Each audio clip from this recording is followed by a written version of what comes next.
I knew that this would get personal. I did not expect to spiral as much as I did. David, you hit way too close to home with this one. So the original plan for this video was to buy the book the day it was published, read it in like 2 days, and have my video out by the following weekend. I really wanted to be on top of this one, on top of the conversation. That obviously did not happen. And the reason is because I ended up having to do way more personal processing as I was reading this book, which is a good thing. But to be honest, it kind of threw me for a loop in ways that I was not expecting, because where I'm getting at is I grew up Mormon, just like David Archuleta. I served a mission. I went to BYU, Idaho. I graduated from BYU, Idaho. I come from a very active, devout Mormon family.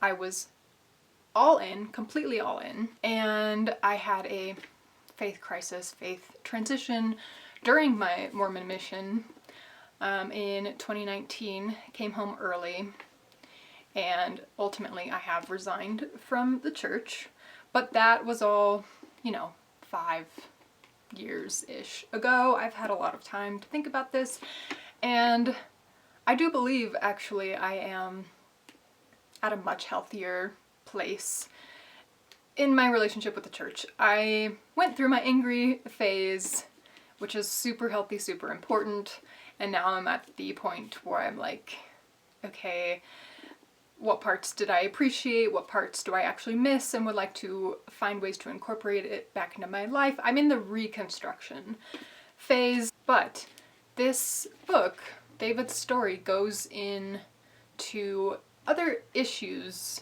that were personal to me and sort of triggering and those things I was not prepared for. I don't want this to be about me. Obviously, I'm here to share my review of David's memoir and kind of do an in-depth dive into his story. But obviously there are going to be instances where I'm going to have personal insights. I'm going to share them when I feel like it might be pertinent. I hope I don't go off on too many personal tangents. I'm going to try my best. If you are interested in hearing more about my own Mormon journey, let me know. I'm really open about it. I just don't want to make this video all about me. So, anyway, let's get into it. This is Devout by David Archuleta. If you don't know who David Archuleta is, he is best known for being the runner-up finalist in American Idol, and he is also a very open, good Mormon poster child. If you grew up Mormon, what you knew about David Archuleta was that he was one of the bright, shiny faces of the church. We're all proud of him for showing the world how you can keep to your standards, and the church as an institution definitely took him under their wing and used him again as kind of a representative of what a good, happy Mormon, successful Mormon should look like. Meanwhile, that was not what was going on behind the scenes. This book really revealed how someone in the church, and this probably is true for a lot of evangelical Christian communities, someone can put on the brightest face and behind the scenes be suffering so much. It really is quite heartbreaking and tragic, and as you will see, he was very much I don't want to say victim, because I don't want to disempower him, but also he was a child and he was used by the ordained priesthood holding men in his life, and basically his childhood was in a lot of ways robbed from him, and his own life was almost robbed from him for those reasons. Anyway, so Devout, obviously the title is about being a all-in believer member of the Mormon Church. and then leaving that church at the same time as coming out as queer. And just to give you an idea of his intentions in writing this book, besides I think for therapeutic purposes, as we shall see, he says, "That's why I'm writing this book, to lighten the load for them, for me, or for anyone who might pick it up. Being devout was what I thought it took to become who I was supposed to be, but what it really took in the end was to separate myself from what I thought would save me. Turns out it was the very devotion that almost caused me to exterminate myself." It really is a story about someone who is deeply, deeply disempowered, reclaiming that power for themselves, and you can tell that all throughout he is, in his lingering Mormon ways, trying to spread that message in order to help other people, which I think is still a beautiful thing. Now, if you're reading this because you're looking for an American Idol tell-all, you will be disappointed. I was not disappointed. Obviously, it's a big part of his persona that he was successful on that show, but as far as who he is and his really profoundly affecting life experiences, that was like a dent in his life. And he says that he actually disassociated most of that experience and hardly could remember what happened. So there's maybe 20 pages covering the American Idol thing. Really important aspects of his life is, of course, the Mormon Church, and how that affects his relationship with his own sexuality. But something I did not know and was not expecting was how brutal his relationship with his father was, how dysfunctional his family was. So that's kind of where we begin, is with his family background. And it's a doozy, and it is enraging. So of course, in typical Mormon fashion, David's parents met at a church dance. That's where my parents met. That's where a lot of, I think, Mormon young people meet their future spouses. I think there should be like some Utah-based dating show called Church Dance. I think that would be very representative of Mormon the courting process. And right off the bat, both parents have their own very personal relationships to music. David's mom, her family that she came from was very musical. She was in this musical group with her sisters, and she just loved singing in a way that to her meant bringing joy to other people, because she just felt like music is a powerful spiritual experience. David's father, on the other hand, he's like a jazz guy. He had a bad relationship with his mom. His mom had left him at a young age and then died, but she was into musical theater, and so David's dad does have this love for music and even show tunes, but it comes from a much more fragile place. And David notices pretty early on that when he is singing with his mom, it's joy, but with his dad it feels like work. I thought this was kind of funny. David and his family start out in Florida when David is really young, but David's dad decides to move them to Utah because he is sick of all the con men, which is funny because Utah very famously has a white-collar crime issue. Even church leaders have had to speak publicly to church members, telling them not to be so gullible. So it is a land of con men to a certain extent, so that's kind of ironic. David writes this great little analogy comparing moving to Utah to seeing snow for the first time. He says that at first, you know, you're kind of in awe. You're full of wonder at this beautiful, sparkly thing, and then it's just cold and pain. And as someone who has, even though I've again, my relationship with the church has improved. Hold on one second. If you're gonna come in, you guys stay in. Okay, come in. Like I said, I have a much better relationship with the church, but I still have a complete aversion to Utah culture, and I feel like that analogy is pretty apt. But one of the perks, I think, for David living in Utah is that it is a very musically centered culture, a very show-tuney culture, and he very early on discovers his love for Broadway musicals, show tunes. Unfortunately, he also deals with what that looks like when you're a young boy who's really into Les Mis or Into the Woods.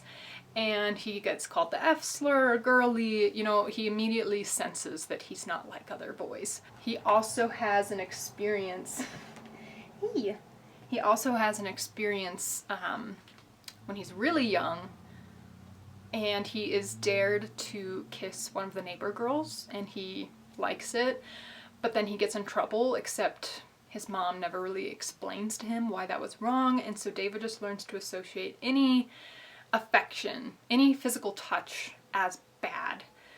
And then his dad gets accused of molesting David's sisters, which, important to provide a disclaimer here, David and his sisters all claim to this day that did not happen. It was a false accusation.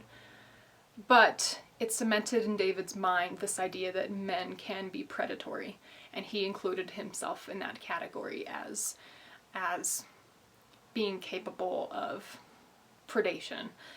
So already he has these complicated feelings about his own gender roles, about his own sexual feelings. Hey! You want out? Okay, you gotta stay out. But even though that accusation may have been untrue, David's dad is definitely verbally and emotionally abusive, manipulative. He calls everyone, especially David, David's mom, and one of David's sisters, stupid, selfish, slurs, I mean, horrible, horrible things. And David's mom, for most of his childhood, he recalls being depressed and bedridden. He doesn't see her much. So he's just left to fend for himself against his father. And here's the interesting thing about Mormon families. On the one hand, David felt that there was something really beautiful in the closeness of a Mormon family. I listened to the Mormon Stories podcast interview John DeLynn did with David Archuleta. I'll link it below. First of all, I love that podcast. It literally changed my life. And so if you're interested in anything Mormon, you should definitely check it out. Second of all, there's some good insights in that particular interview. David says that he had to cut out like upwards of 100 pages, and a big chunk of it was him just describing how wonderful parts of his Mormon childhood were. You know, there's this belief that families can be together forever. The whole plan of salvation is about the family unit and this intense closeness and support system. And if you are in a functional family, that can be good. But the shadow side of that is obviously toxicity and dysfunction, but also enmeshment. I think even in pretty healthy families, enmeshment can be a real issue. Also, it's a patriarchal religion. Families are organized patriarchally, I struggled to say that word when I was in the church and haven't tried it for many years. Patriarchically. Damn. So, if you have a benevolent patriarch, you still have to submit and obey, but they might not use that against you, hopefully. But if your dad sucks and is a bit authoritarian or emotionally immature, then that can be to the detriment of the entire family system. These enmeshed, dysfunctional families, it can be especially hard for the wife or any women in the family or the children to individuate. I was the eldest and the only daughter in my family, and I can absolutely attest to this. I won't get into it too much here, but yeah, besides some of the fun, like, Mormon lore, like David compares it to, like, Lord of the Rings lore, the plan of salvation, the war in heaven. You are taught from a very young age a lot of gender essentialist roles. In terms of a real feminist critique, the men suffer too. David suffers when he's exposed to these gender roles. He feels intimidated. He doesn't already fit the mold of what a boy or a man is supposed to be into, or the kind of responsibilities that they're supposed to carry. So it's just all around bad for everyone. So anyway, yeah, David's dad, oh, he sucks. He sucks so bad. I wanted to rip my hair out. I was so triggered and upset reading for hundreds of pages the things that David's dad would say. Incredibly emotionally immature. And yeah, this was definitely the hardest thing for me to read and confront. It hurt. So Dad starts enrolling David in these musical contests. Very quickly, it's clear that David's dad is going to be using David to live the life that he wishes he had lived but hadn't. And he just completely takes control of David's life. He enrolls him in all these talent contests. David starts having panic attacks. Even the people on set or on the stage notice, like, hey, your kid is not okay. And David's dad is always just like, you know, toughen up, push through. He tells David, he says, David, people feel the spirit when you sing. You have a gift from God and you must use it. Which obviously for him creates these mixed feelings in his relationship to music, because on the one hand, he has an experience of true joy, and he really is talented. His mom had taught him to love it in its purity, but under his dad, it becomes this source of obligation to others. It's really typical in the church too. There's this idea of the law of consecration. Whatever your gifts are, whatever talents have been given to you, don't bury them, don't hide your light under a bushel. They are given to you for a purpose, a very specific purpose, and that is to serve others, which on the face of it doesn't seem like anything's wrong. But when you're being forced to do it, especially as a child, when you can't just enjoy it for the innate pleasure of it for yourself, when it has to be instrumentalized, especially when you look at the system of the church, they're going to use their members' talents and abilities, like David's, to create these faces for the church. The bottom line becomes about their own reputation. In the church, God's gifts are not just freely given. They're tools. And it becomes a problem when other people are telling you how you're supposed to be using it. You know, my experience of this was being told from a young age that I'm really sensitive, I'm a good listener, I'm emotionally mature, which I think happens to a lot of girls in the Mormon church. Like, you're automatically relegated to this social caretaking role.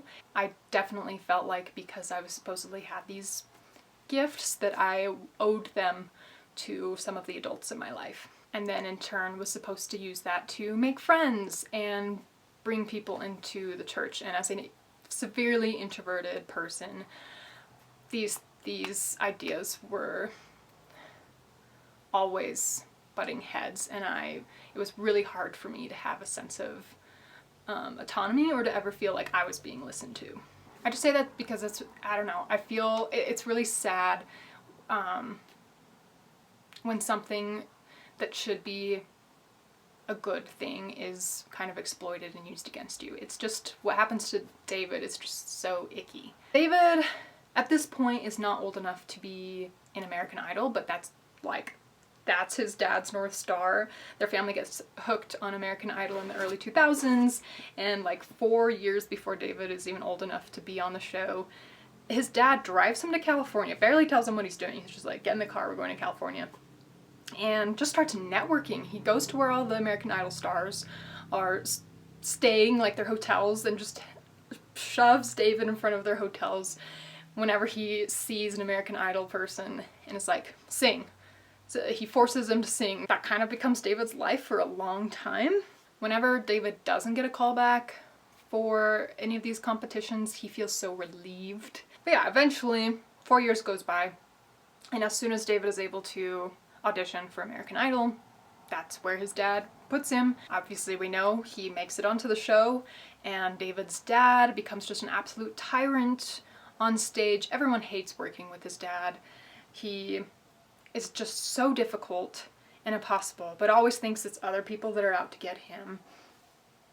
He's constantly telling David that you are too stupid to make your own decisions, and if it weren't for me managing your talent, then you would be absolutely clueless. when David is successful, like he often is because he is talented, he never feels like it's by his own merit. He always just relegates that to his dad's management and really does come to believe that he's useless and stupid and can't make decisions for himself. When other people critique David's dad, which they often do because he sucks and people all do not like him, David's mind just always goes to, yeah, but look at his results. Obviously he's doing something right because I'm successful. It couldn't be me. That's something that also makes me think of the church structure, like, because on the outside, the Mormon church really does create a lot of successful people, successful families. It's kind of the bright, shiny, happy, shiny people effect.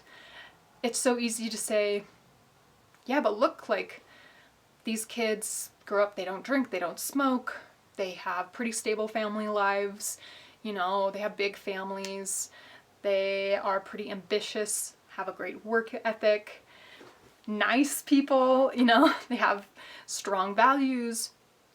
And those things are, to a certain extent, really true. Like, there are some of those things that, looking back on my life, I still value. But the problem is that when all of that gets used to dismiss any negative criticism, no matter how valid it is, you know, it's kind of the end justifies the means kind of mentality. And so people don't realize how a lot of members of the church, like David, like myself, like a lot of members, are really suffering in ways that is very specific to the Mormon structure.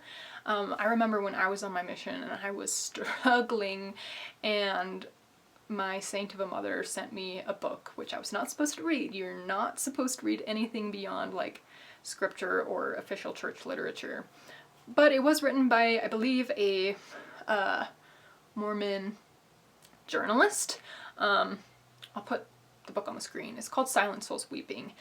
And I was just struggling really bad with my mental health on my mission, and I was not getting the help I needed, like, at all. That's another story.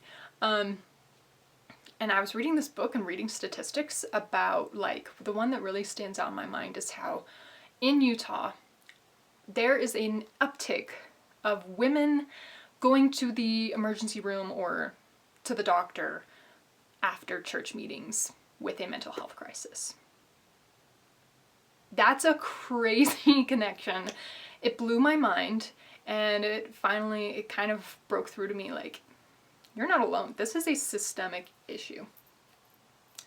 But the church is so good at maintaining that uber positive facade. David said, "At that time, I clearly lacked an emotional center, a stable sense of self. I only reacted to other people's perceptions of me." And yeah, can relate. Like I mentioned earlier, David's dad has this persecution complex. He thinks that the reason why everybody is not getting along with him is not his fault. No, he can't. The reason he's being ostracized is not his fault. The reason other people are talking behind his back and don't want him around is not his fault. No. He's being persecuted. He tells David, "They don't know you like I do. I'm your dad. I was given a calling by God to be your dad and guide you so that you can become the person God wants you to become." And that just kills me because, yeah, the church definitely rests on what you could call a benevolent dictatorship. It's a benevolent patriarchy. It tells you to submit because it knows better. And it's just trying to, you know, do what's good for you. It's just trying to help you. It's out of love. Anytime anyone tries to tell me anything in the guise of, you know, I just really love you and I want what's best for you, my BS meter goes up because of that. It can so easily be weaponized against people. David says that his dad's bumpy emotions still came out, and I was like his human shock absorber. Again, just attesting to his father's extreme emotional immaturity, his need to rely on his kid for emotional support. That is not appropriate in a parent-child relationship. That is what we call parentification, and at times it borders on not just enmeshment, but what is called emotional incest. David's mom tells David at one point, "It feels more like you're married to your dad more than me." So whenever a parent leans on a child as if they were a spouse. Whenever they talk to their child about their spouse and belittles their spouse in front of their child, this is extremely inappropriate territory. But anyway, at one point on American Idol, David's dad, it just gets so bad that American Idol like kicks him off the set, but then because David has been in this position so long of being obedient and submitting, he says he like puts this target on his back that, you know, people see that they can use me, and so Nigel Lithgow, who's the producer of American Idol, kind of slips into the dad's role and becomes emotionally manipulative, and yeah, he just can't catch a break. David said that of course part of him wanted to win, but mostly he just wanted it to end. And then he says that part of me had to be grateful to these people because they gave me the opportunity of a lifetime. I think it's possible to appreciate that aspect while also resenting them for seeing me as their pawn to their goals and dreams without taking into consideration how I felt.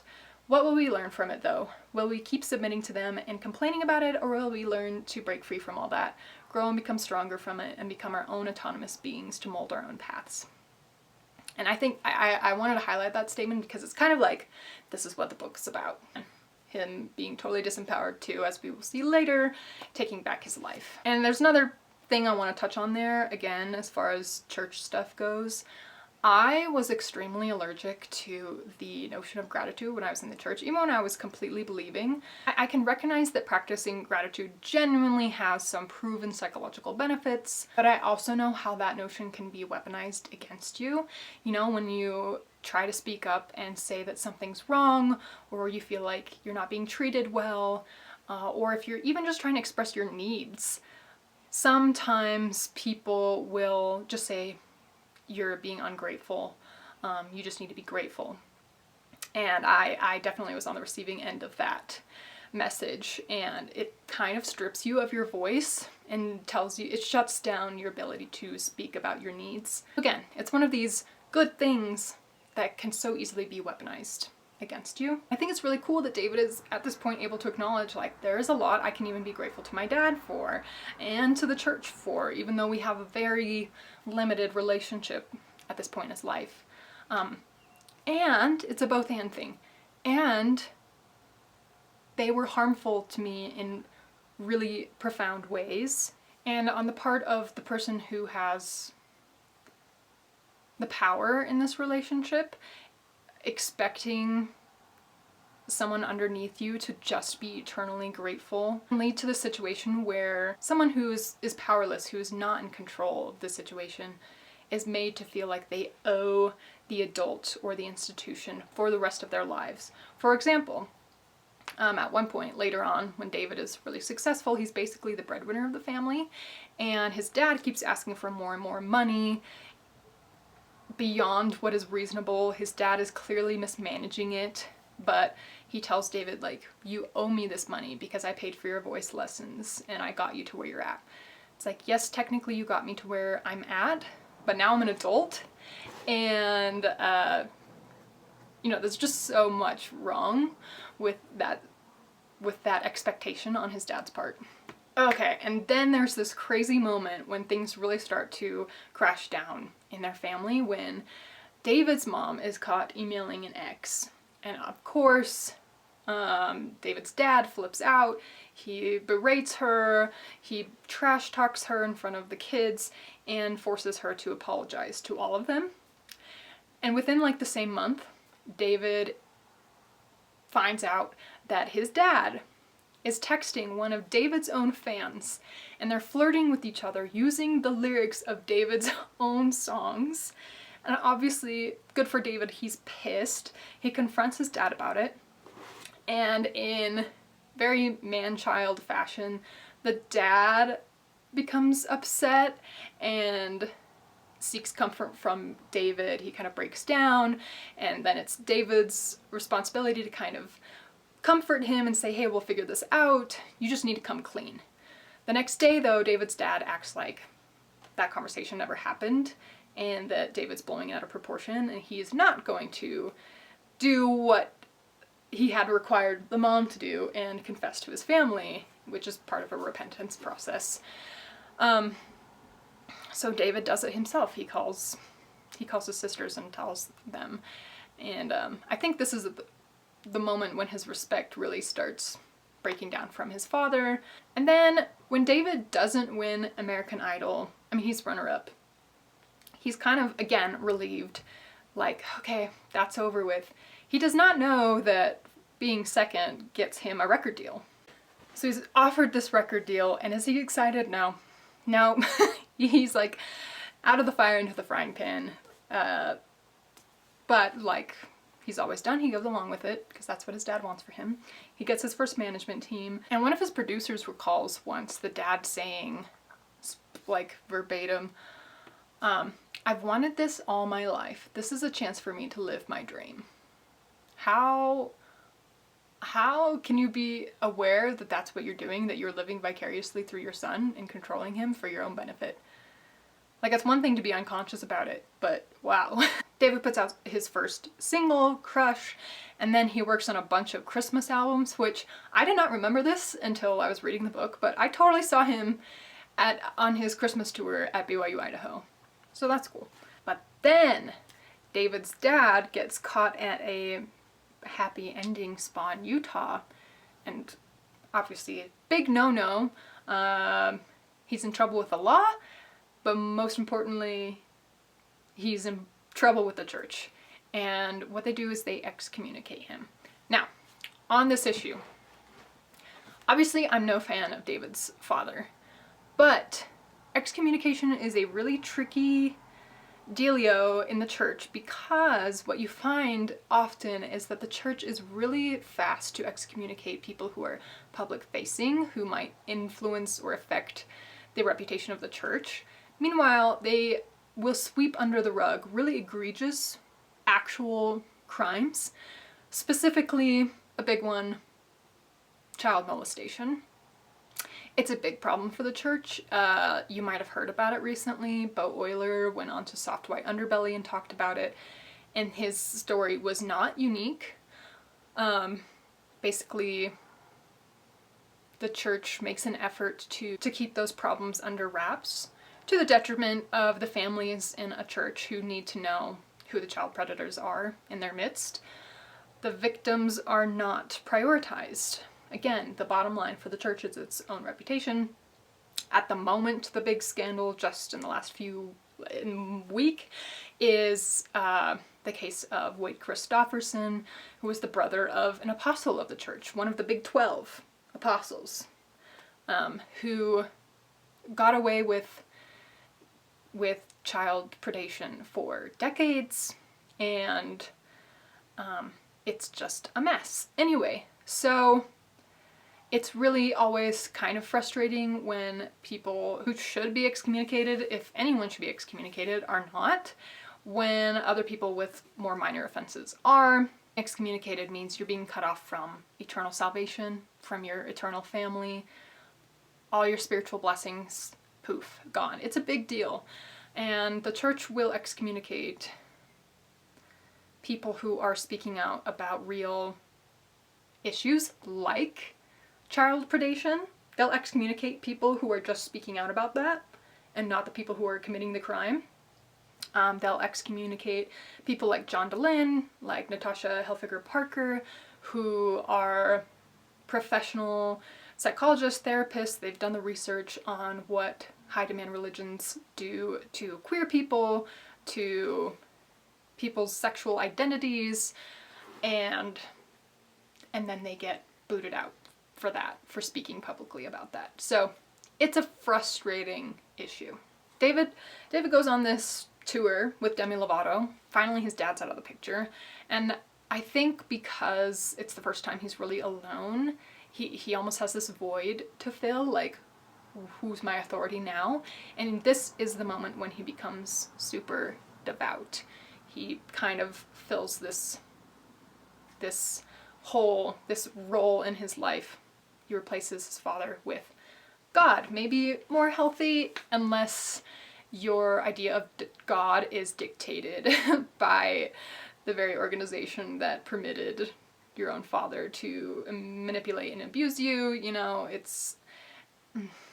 It's hard to say how much better it is, especially considering what happens to David psychologically as we go on. Also, I haven't mentioned this much because David's kind of he's been repressing his queerness since he was a kid, and it doesn't come up too much until this point.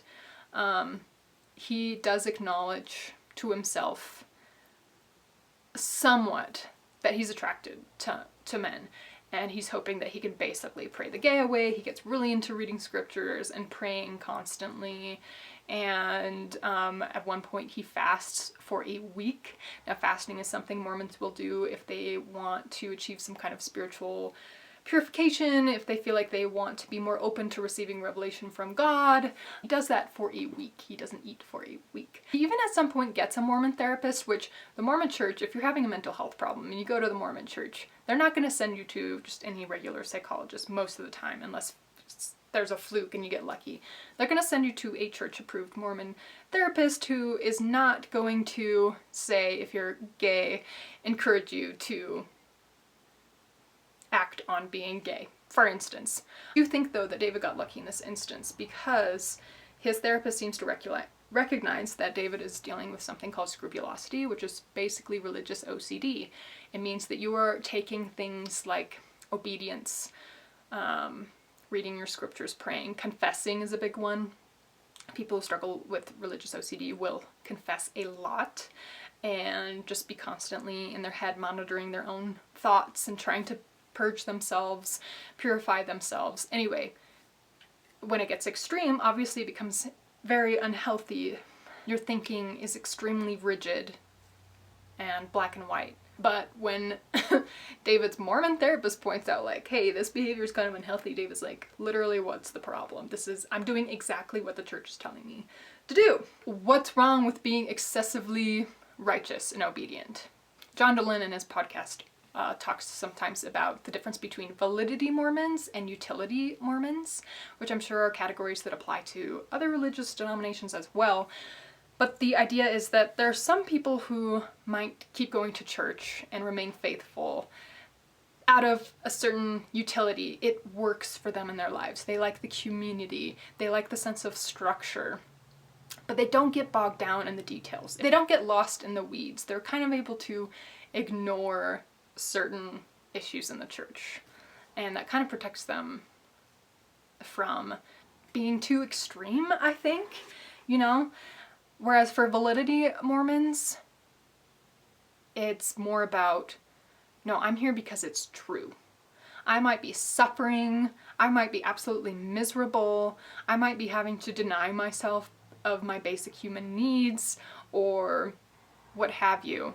Nothing is going to remove me from this church. No amount of suffering or struggle with the church's rules or concept. It is going to get me to leave. The only thing that will get me to leave is if I find out that it's not true. So David definitely falls in this category of validity Mormon. Like, it's literally at one point killing him. But because it's true, like, who are you to disagree with God? You just have to get yourself in order. And this is definitely the kind of Mormon I was. Despite struggling for years and years and years with certain aspects of the church, I never had a thought of leaving until I started deconstructing some of the truth claims, but more on that later. Back at home, David's brother starts manifesting some serious psychological issues, later gets diagnosed as schizophrenia, and David's just feeling like, what is going on? Why our family's being punished? Okay. And then he's in the temple one day and some rando lady recognizes him and tells him he's being selfish because he's not on a mission. Yeah, if you're a boy growing up in the church, you're absolutely 100% expected to serve a mission, which for young men is 2 years. For young women, it's 1.5 years, unless that's changed. Very possibly could have changed in the last 5 years. But 5 years ago, that was how it worked. And, you know, it was kind of a different situation for David. Yeah, he's young. He's of the right age, but he has a whole career, right? And people are depending on him, relying on him. But because he had been told so long by his dad that he was selfish, he instantly is like, oh my gosh, you're right. Yeah, you're right. So He submits his mission papers. This is something that absolutely resonated with me. One of my main struggles in the church was feeling like I was prideful and that I was selfish. And I became obsessed with the doctrine concerning like what it means to be humble, what it means to be selfless. I mean, I was like deep diving into scriptures, into church talks, anything that related to the topic of pride. I was really dissecting it and trying to figure out, like, am I being prideful? How do I stop being so prideful? Because I had been told by adults in my life that whenever I had like a personality or like individual desires, that I was being selfish. At one point, an adult printed out a talk for me by one of the church authorities that was called Beware of Pride. I was a teenager. I was not a bad teenager, but I definitely got it in my head that this must be something I struggled with, especially when it came to my patriarchal blessing, which, before I got my patriarchal blessing, which, if you don't know, it is a message that you receive directly from God through a patriarch. A patriarch is a man who has a specific priesthood designation allowing him to get these revelations from God. It's like a blueprint for your life, and you usually are encouraged to get it when you're in your like mid to late teens, so that it can provide direction for your life. But it's just, when I got it, my belief, what I had been told, was it was infallibly straight from God. I had already decided that my life would look sort of a certain way, but when I got my patriarchal blessing, none of the hopes or dreams that I had were mentioned. All I was told was that I was going to be basically a wife and a mother, and that I would hold some callings in church, and that I would serve a mission. These were not my aspirations, and so from that point forward, it was the struggle of aligning my will with God's. You know, God's not wrong. I'm wrong. How do I change my own heart? And then it really came to a fore. One day I overheard an adult in my life. They were talking to somebody else, and they were like, yeah, I hope that Aspen does the right thing and serves a mission. And guess who had the spiritual revelation that she was gonna serve a mission like a month later? Getting sidetracked, but it's just, this is the part about David's mission, so it's all bringing it back. Unlike me, and I'm happy about this, David loved his mission. Obviously, I prefer that for you, David, because having a bad time on your mission is a very unique kind of bad. He gets called to Chile. His dad, before David leaves, tells David that you're being self-righteous and then he needs to get off his high horse because he's mad that David's like giving up his music career for 2 years. Doesn't talk too much about his mission, but he does mention a few big moments, 2 big moments. The first, and this ties in importantly with the whole notion of like trying to align your will with God's. He felt that, you know, now he's around all these young men his age, and he's definitely noticing that he has sexual feelings for men. He's feeling like his heart, he says, he specifically words it as, he says that his feelings aren't being obedient, which might sound nuts, because if you know anything about feelings, they don't work like that. You know, you feel what you feel. You can choose how you respond to those feelings, you know, but you feel what you feel. You want what you want. But like I had experienced, there is this belief that you are in charge of forcing your very feelings, not just your actions, but your feelings into this certain kind of box. When I was on my mission, and I think anyone who's been on a mission probably is familiar with the fourth missionary talk. It was like this document, some authority had given a talk about this, and then the document just kind of like gets circulated on Mormon missions, and it's about how there's 4 different kinds of missionaries. I'll show you the chart that comes with the document. But you don't just want to be a missionary who's obedient, although that's like really important. Okay, perfect obedience brings miracles. Obedience, obedience, obedience is pounded into your head when you're on your mission. But no, that's not enough. You have to be the 4th kind of missionary who doesn't just do all the right things perfectly. You have to feel, you have to want to be there. You have to like it. And let me tell you, that is not easy. It is not easy to want to be doing the things that you're doing as a Mormon missionary all day, every day. You wake up super early, you painstakingly plan out every moment of your day, you can only study church materials, like your focus is so narrow, and then you leave your apartment to knock on doors and talk to strangers for the next 10 to 12 hours. And if you're an introvert, too bad. If you are physically tired or mentally weak, too bad. You still need to somehow find a way to love it. The motto is forget yourself and go to work. But two good things do happen. One, he has a breakdown about his sexual feelings and that they're not being obedient, and he decides he has to confess to his mission president. And this part was really, really heartwarming. Yes, it's problematic that you are expected to confess to men who have no qualifications in treating individual members of their congregation in really sometimes serious issues, who get to deem your worthiness in a lot of instances. Sometimes you can have a really good church leader, and I have, and they are some of the best people I have ever or will ever meet in my life. They do sacrifice a lot to do what they do. The lower level leaders are not paid or really compensated, and they already have a full-time job. I mean, it's just a ridiculous expectation for anyone.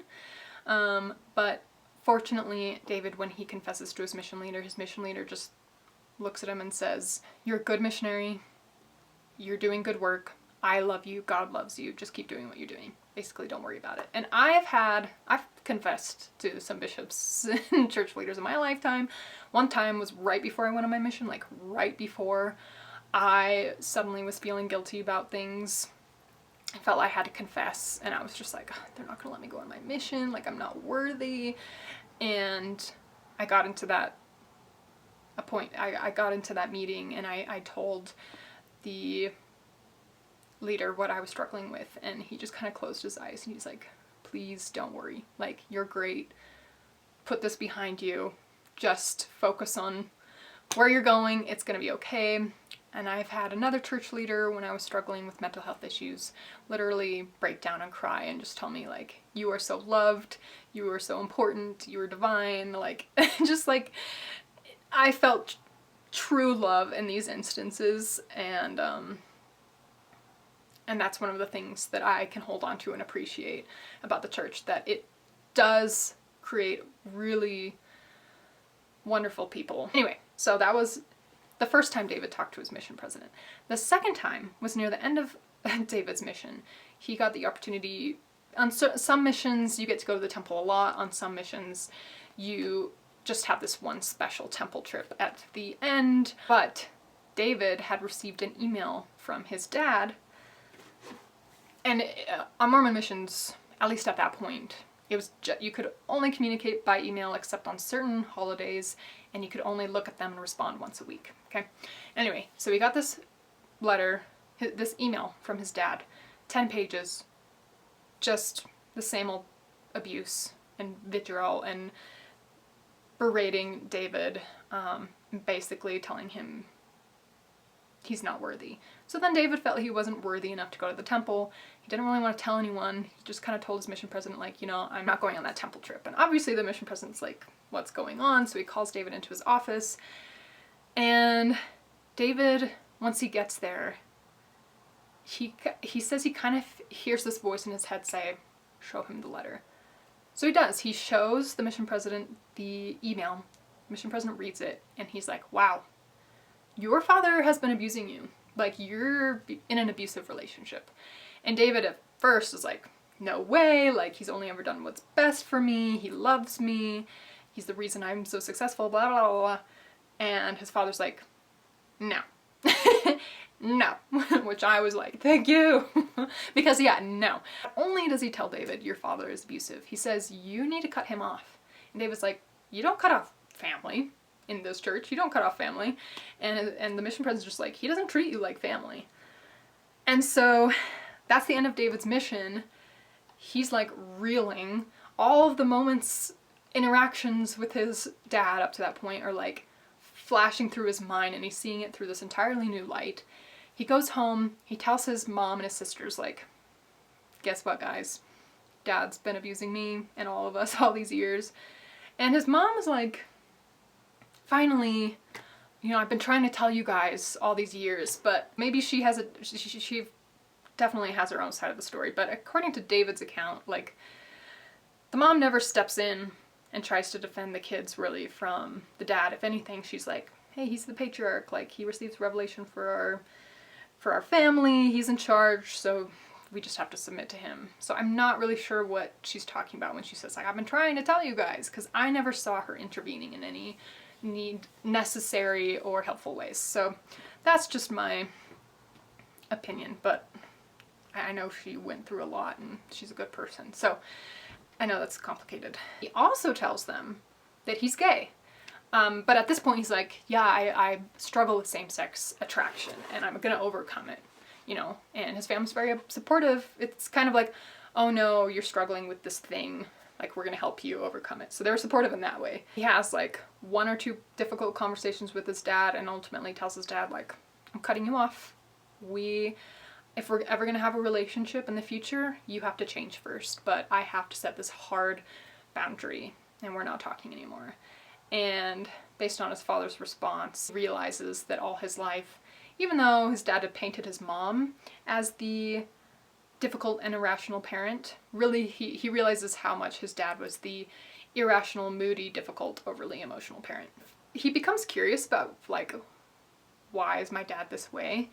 And he says he actually gets to know his dad better now that they're cut off, because he starts reaching out to different relatives and trying to get his dad's story from them, because his dad would never talk about, like, what happened to his mom, David's grandmother, and, like, David just wanted to understand why his dad was this way, which, good for him, kudos to him. That's pretty mature, I think, and commendable that he would be trying to seek deeper understanding, as he's also trying to heal from all the abuse that he has been on the receiving end of. Anyway, he finds out that his dad's mom had left their family because she didn't want to be, you know, a wife and a mother. She wanted to pursue a musical career, basically. And she was diagnosed with bipolar disorder and overdosed. Whether accidentally or on purpose, nobody really knew. So it's good. David gets this kind of mental health background. His dad never really believed in, he was anti-doctor. So he probably, I don't know, like things like bipolar disorder or other severe mental health disorders, his dad never really acknowledged or took seriously. And David says that he has the insight that his dad probably acts the way he does because he's afraid of losing people. And I've heard that before about, like, emotionally immature parents, that they're actually really afraid of abandonment, but it's just so hard to wrap your mind around, like, treating people like that when all you want is for them to stay. I mean, there's some really complex internal mechanisms going on there. Okay, now David has served his mission. That means there's 1 step left for him on his path towards celestial salvation. That is marrying a woman. I'm going to get into the nitty-gritty of the women he dated, but just know there are a few chapters outlining how he gets engaged 3 times, and he's, like, really trying to, I think he has love for these women in a certain way, but he's just so not romantically attracted to them, and he's feeling so frustrated and anxious about that, and which is why it happens 3 times. Like, he always gets engaged, and then the closer it gets to the wedding, he just becomes so distant and anxious and irritable and draws away and then cuts it off. At one point he recalls reading Charlie Bird's memoir called Without the Mask. Charlie Bird was the mascot for BYU, very charismatic person, came out as gay and identified not as struggling with same-sex attraction, which the church prefers that term. You know, they don't want you identifying as being gay. It's almost seen as, like, accepting that this is a real, genuine part of you. It's more like same-sex attraction provides this, I think, this psychological distancing from what is really a deeply profound and personal feeling. It kind of treats it like I struggle with same-sex attraction the same way some people might struggle with like alcohol addiction or something, right? Anyway, so David's kind of like mind blown that Charlie Bird refers to himself as gay and acknowledges that it means a lot of things. A lot of things fall under the umbrella of identifying as gay, and that is an important part of who he is. But Charlie Bird talks about how he is definitely gay, like not interested in women at all. And David's kind of able to realize, well, I'm probably 20-80, 20 women, 80 men. I mostly am interested in men, but there's that 20%. So there's a chance. This is the point where we start getting introduced to David's meetings with Elder Ballard, which I thought I could predict how those were gonna go. There's a slight twist to Elder Ballard's, the things that he says, that actually blew my mind. I thought I knew everything when I left the church. Like, I thought I had fully seen behind the curtain. This made me realize that it was actually in a way worse than I thought, which I didn't think was possible. Anyway, so in one of his meetings, first of all, he becomes very close to Elder Ballard. Elder Ballard is one of the 12 apostles, one of the head honchos of the church. Very important man, considered one of the best and most holy men on the planet in the history of the world, according to Mormons. And he's kind of assigned to David. He's kind of like the PR apostle, apparently. And David does become really close to Elder Ballard's whole family over the years while David was like doing his music career thing. And one of the first meetings mentioned, when David Archuleta brings up that he's struggling with same-sex attraction, that he's gay, Elder Ballard says, well, David, we've prayed about the matter surrounding LGBT people as brethren, meaning like he and the other apostles, they've met together and prayed on this issue, trying to seek revelation. What do we do about this? But he says, actually, we have never received any answer on it. We just kind of have to guess what we think is the right thing to do. That blew my mind. Because as David will say later, they don't act like they don't have the answers on this issue. They act like they are very certain about where God stands regarding LGBTQ people. To hear that actually they're just kind of making it up as they go along, they're just guessing, while the consequences for actual LGBTQ people in the church are so dire. Like, it's one thing to be totally convicted and to feel like God has given you the answers. That's kind of what I thought the situation was, because that's how they act. It's another to just be like, I don't know. It just gets worse. So then, flash forward to, okay, David's still trying to date women. He's at the end of what will be his final engagement to a woman. He cuts that one off. He knows, I just can't do it. He starts seeing a Christian therapist who won't touch the subject of same-sex attraction, won't even go there. And he enters what I would call like the dark night of the soul part of his life. He isolates himself completely. He says he's alone maybe 95% of the time. And he's just constantly praying that God will ungay him. And he seriously like his choices are this: either I stop being gay, God, or like my life is literally over. I mean, he gets to the point where he is contemplating ending his own life, which is unfortunately the situation for many LGBTQ members of the church. Just incredibly tragic. He's at the point where he's like writing his family into the will, getting all his financial things in order so that his family will be set up. But then his big moment comes. He's been like praying, completely alone. I mean, going out of his mind. And then he suddenly receives what he called, in this moment, felt like a revelation from God. Like he hears God's voice tell him, you need to stop asking me to change you. I'm not going to change you. Perhaps what you need to learn is that what you think are mistakes are not mistakes. And David says, it wasn't exactly a burning bush, but there on hands and knees, the dam of confusion and mixed messages from the church, from its leaders, from therapists, from my own self, crashed down as the voice of God flooded my head. I had spent a lifetime letting others interpret who God was for me and what he wanted for my life, but there, adrift in the silence, I had finally heard the message he had for me all along. And what he took from that was God was giving him permission to explore his queerness, to date men, basically. Obviously a super important breakthrough moment for David, and something that I relate to, because when I was on my mission and going through a faith crisis, there were certain things that, there are a lot of things you're not supposed to do, or there's a lot of rules on your mission. I don't think members of the church will understand this, but I felt like God was leading me out of the church. Like the same spirit that I had felt before in the church in certain moments that I had thought confirmed to me that the church and everything it had told me was true, was I was having the same spiritual inclinations to break certain rules. You know, to stop wearing my garments and to see how that felt.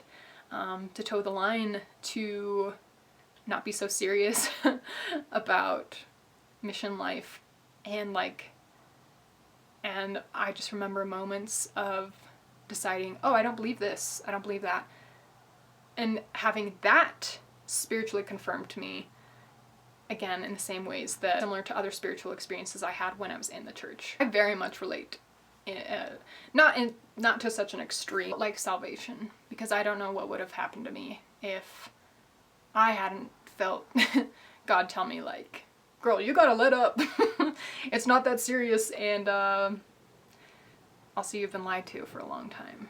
And it really did feel like a truth will set you free moment. So at first, you know, David tells his mom's like, I can't accept that, like, I can't support you in your decision to date men. But once his mom meets like one of David's first boyfriends, sort of boyfriends, his mom like comes around pretty quick, which was really sweet to see. And surprisingly, one of the people that was immediately the most supportive was his dad, which, again, I was infuriated by his father for most of this book, but it does seem like their relationship is far better now. And that was a really touching thing to see, an important moment, I think, for David. Like, his father literally tells you, I am proud of you for coming out. I'm proud of you. He never had heard anything like that before, and to David that just attested the fact that, like, yeah, setting these hard boundaries was really important for both of our growth. Okay, and then we really get back into the meetings with Elder Ballard, and boy, yeah, doozy. And let me just remind you, as David does in the book, that where the church stands right now on LGBTQ issues is it's a hard no. Like, first of all, you're not gay. Gay people don't exist in the Mormon church, and second of all, you better not act on it, on your same-sex attraction. And like, you know, if you're caught holding hands on a BYU campus with someone of the same sex, you could get kicked out. Or if you are cohabitating or you're in a same-sex relationship, you could get excommunicated. And again, might I remind you, the people who are not getting excommunicated are child molesters. Okay, quote from Elder Oaks, now prophet of the church, that apparently was on the church website that David brought up, that says, I can also imagine some circumstances in which it might be possible to say yes. And this is about how families should treat other family members or friends in the church who are LGBTQ. Yes, come, but don't expect to stay overnight. Don't expect to be a lengthy house guest.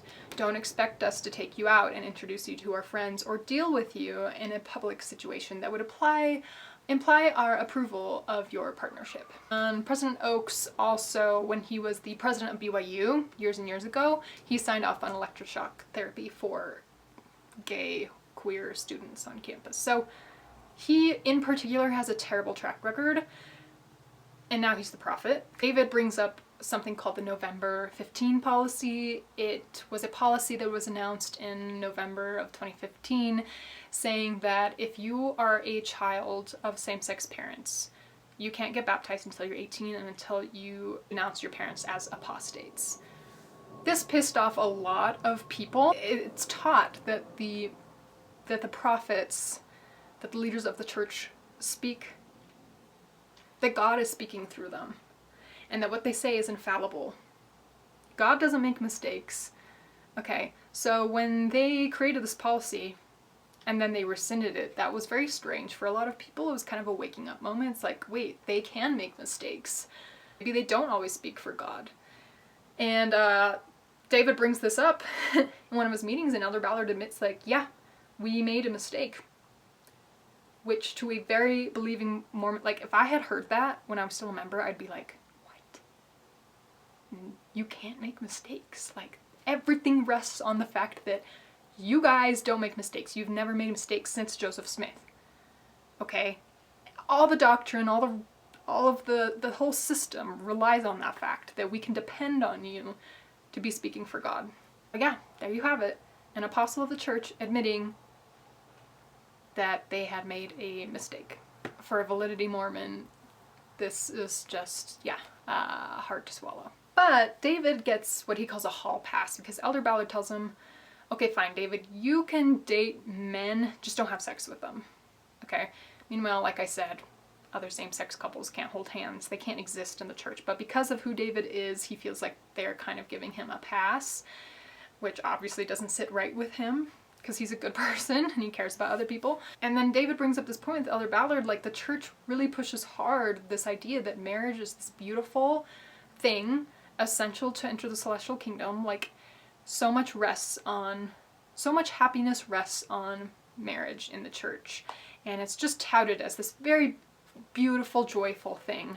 And yet gay people are totally barred from this blessing. And Elder Ballard acts like he's never considered this before. And it's like, really? Like, your whole job is to administer to people in a Christ-like way.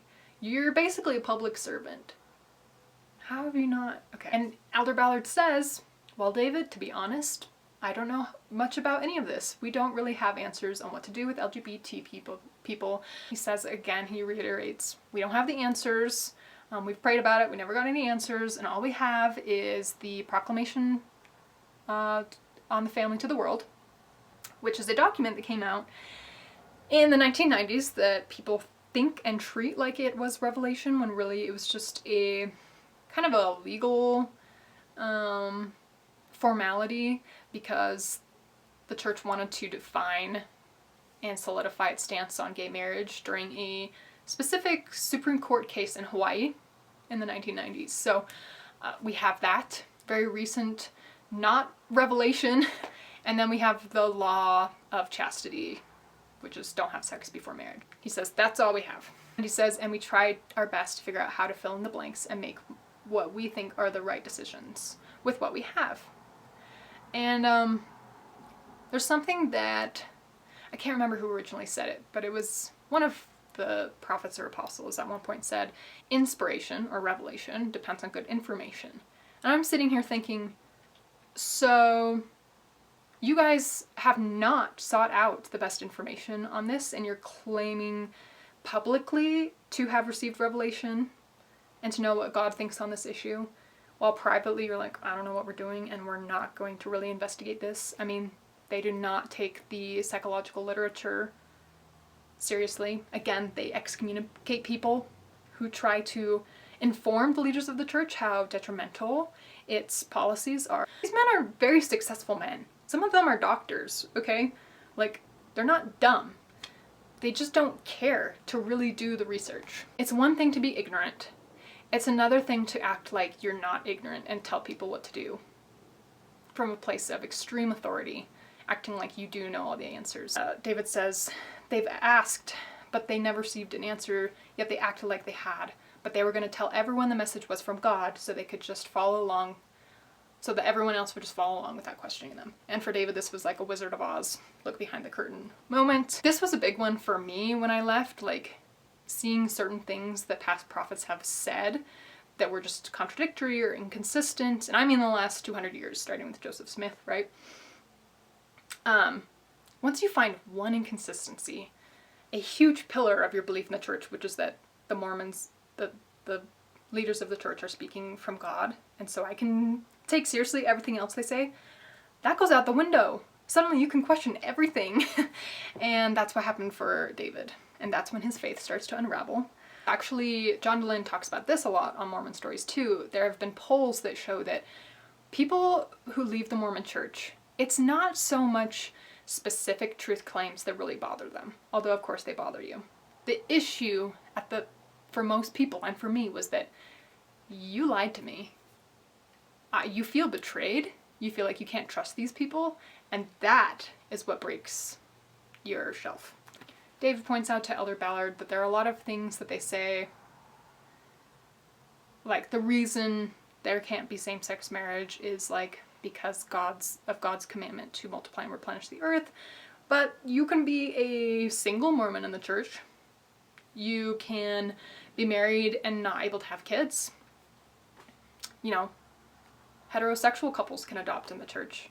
So why can't these exceptions also be applied to same-sex couples? And at one point, Elder Ballard, like, I don't know what he was thinking when he did this.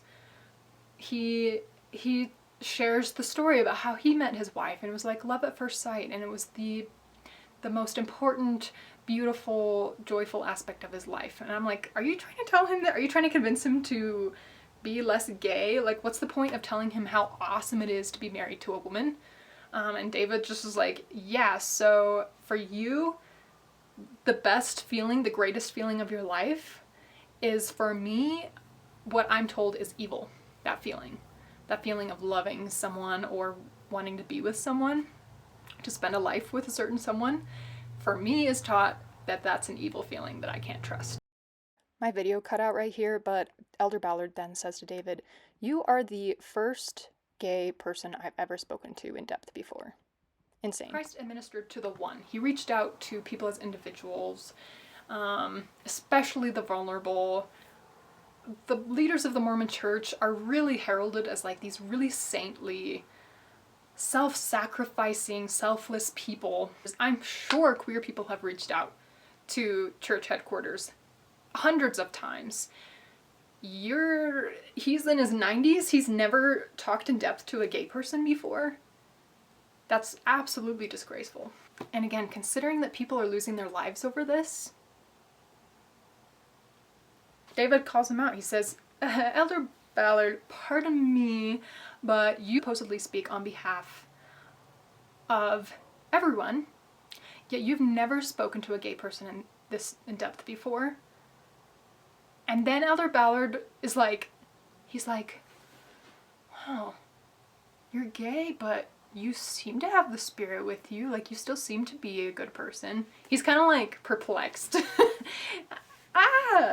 However, I will say, to Elder Ballard's credit, like, he really does seem to be a very confused and ignorant old man on this issue, okay? And it seems like David does break through a little bit. And Elder Ballard says, it sounds like there's a lot we need to understand still about this, and let me organize a meeting with you and some of the other apostles, and you can tell them what you told me. And Elder Ballard he's since passed, but he has in the past, I think a BYU devotional, said that on the issue of our LGBTQ members, we need to be more compassionate, we need to be more understanding, we need to reach out to them, and so that's important. However, unfortunately, he never organized that meeting. He ghosted David after this, for the most part. And that opportunity has passed because now we have an extremely homophobic prophet. I say we, I still have our time. I'm still Mormon in cultural identity in a lot of ways, so I might reference the Mormons as we sometimes. Like I said, Elder Ballard does ghost David, and even David tries to contact him and other general authorities, and he totally gets brushed off, which he never would have before when he was still good. Like, that was not his prior relationship dynamic with any of these men. So that's pretty sad, except a few years later, I think back in 2022, is when David is, I don't know if he announces it, I don't think he says he announces it, but he says that, you know, some news outlet announces that he has left the Mormon church. So he leaves the Mormon church, and Guess who contacts him? Elder Ballard, who wants to talk again, this time upset that David has left the church publicly. Yeah, that's pretty much the extent of it. It kind of makes me think, I mean, it just seems like everything Elder Ballard said ultimately is reduced to lip service, because he literally ghosted David after telling him, hey, we're going to figure this out. It's going to be okay. And only cares again when David's creating problems for the church when he leaves. David decided to leave his name on the records of the church, so he did not officially resign, which I really commend him for. I had to. It was a really important part of my healing process and my individuation. But David he wants to leave that relationship open because he wants to be able to have conversations with church leaders if that's ever possible at some point. And so he feels like keeping his name on the records kind of keeps that communication channel open, which I really commend him for, because if that were to happen, he'd be doing a lot of LGBTQ members of the church, and in states where the church is prevalent, you know, Idaho, Utah, and places like that, he'd be doing a lot of people a big service. So, you know, good for him. Everyone has their reasons for either resigning officially or not, and I think they're all valid. He says at this point he doesn't really know how to feel about God. Maybe it's like a higher self, but he's on a new spiritual journey. He maintains pretty strict boundaries with his dad, but it's still much better. He also says, I find it fascinating that the further my family gets from religion, the happier, healthier, and closer we are. Like at one point when David first came out as gay and told his mom he was going to be dating men, his mom said, I love you, but I love God more, you know? But now his mom says, you know, if you're going to hell, I'm going with you. So I don't know, nothing speaks of greater love than that, in my opinion. And that's where the book leaves off. And that was a lot, and I'm going to be doing a lot of editing. Where's David today? To my knowledge, he spent the last 3 years working on this book. He's doing the book tour. He also released an album last year called Earthly Delight. So he's still doing his music thing, which I kind of find interesting. I forgot to mention, but he has a pretty close relationship with Jeanette McCurdy. It's the reason why he wrote this book, I think. He said he thought about getting a ghostwriter, but she really encouraged him to speak from the heart because it was so therapeutic for her. Anyway, I bring that up because I think it was important for her to quit acting, since that had been the thing her mom had kind of used against her and used to control her. So I wonder if David at any point will want to step away from music and performing in order to untangle his relationship with that. But he does genuinely seem to love music, and Jeanette McCurdy really hated acting, so maybe that's different. But I'll say also, on the one criticism I would have of this book is that, yes, I appreciate what Jeanette McCurdy is saying. Like, it's important for you to write your own story, and for someone who didn't have a voice for so long to exercise your voice. But Jeanette McCurdy, I think she's a terrific writer. I love her style. Her memoir was really enjoyable and bingeable to read. David, I think it's just not, like, writing is not his thing. I think there are a lot of instances where more editing was needed, and I'm a prose person, so I just wasn't really drawn in by the writing, and that was sometimes difficult for me. But luckily his story ultimately, obviously, just so profound and substantial, and I do appreciate, like, at one point he says, I've been crying while typing. The writing experience for this book can be very uncomfortable, but as I continue typing and crying when I need to, I'm also healing. So I really appreciate that for him.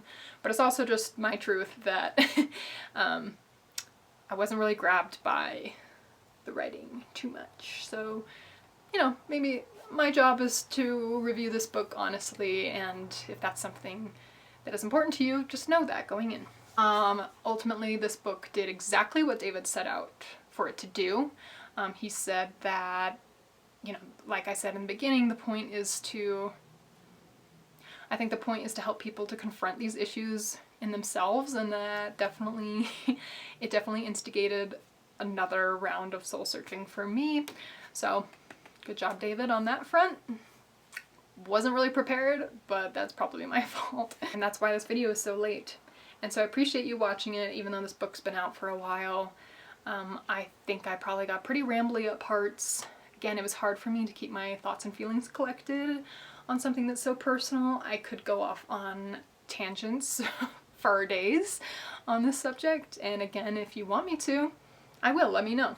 I personally am still so fascinated by Mormonism. It's always will be near and dear to my heart in so many complicated ways, and there's just a lot of meat to chew there. Anyway, thanks for being here this long. And don't forget to subscribe and stick around for my next video. Alright, okay, bye.